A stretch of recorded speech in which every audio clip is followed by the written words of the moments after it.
Hi, I'm Amanda Beard, 7-time medalist. I get my Aquasphere gear at swimoutlet.com, the web's most popular swim shop. Check them out today.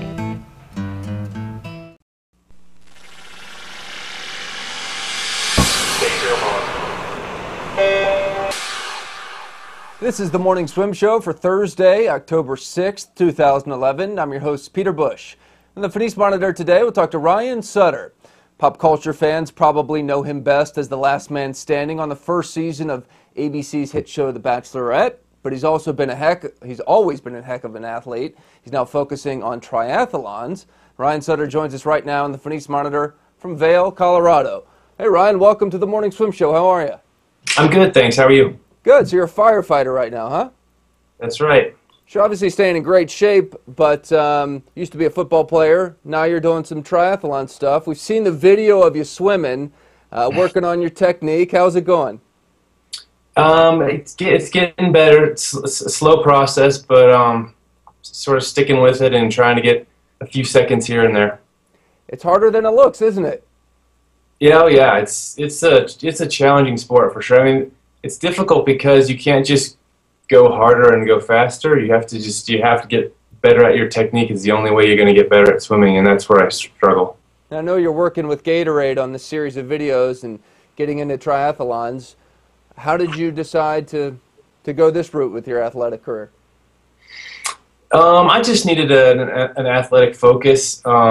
Football had been sort of the priority in my life athletically for 25 years or so, and that kind of ended, and I needed someplace else to put that energy. I didn't want to continue to do sort of weightlifting and high impact types of things on my body because it was already kind of starting to wear out. So I kind of started getting into endurance sports with some friends and really enjoyed the process and enjoyed the sports, and kind of one thing led to another, and here I am.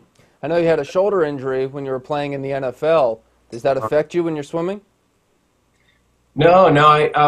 I had it all surgically repaired, years and years ago, and that shoulder actually feels better than the healthy shoulder. So I really haven't had any lingering effects from that other than just a sore back. But I think everybody gets that at my age.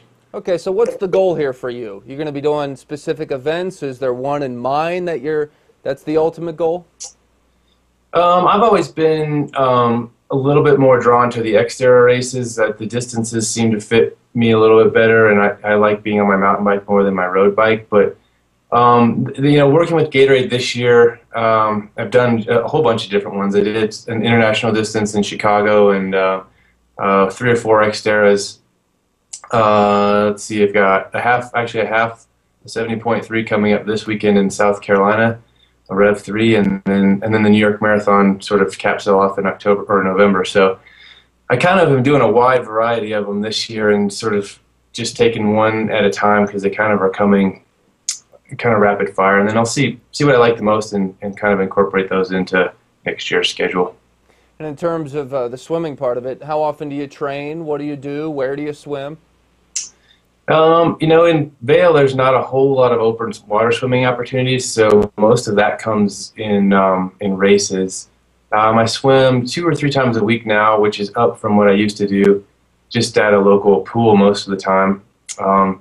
In the sort of height of the summer, we have an open water swim, a one time a week open water swim opportunity here, so I try and take advantage of that as much as possible. But I've really found that just getting in the water as much as possible has helped my swimming more than trying to do really long sessions once or twice a week. Maybe getting in the water 2 or 3 times a week and not going quite as long has seemed to help. So I'm kind of trying that program for now. How are Trista and the kids? Oh, they're great. We're as usual, we're scrambling. Trista and I are leaving for South Carolina today, so my mom just came in town to watch the kids, and I think they're making pumpkin bread upstairs or something like that. And so it's one of those kind of crazy days, but we're getting used to it, and the kids keep us on our toes, and they're fun, and actually really enjoy going to the races and cheering me on, so that's kind of a nice thing to have. Very cool. So when's the next race? This Sunday, Rev 3 in South Carolina. Very cool. Well, good luck, and thank you very much for joining us. Thanks for having me. All right, that's Ryan Sutter joining us in the Finish Monitor from Vail, Colorado today. Ladies, you're welcome. That's it for today's show. I'm Peter Bush, reminding you to keep your head down at the finish.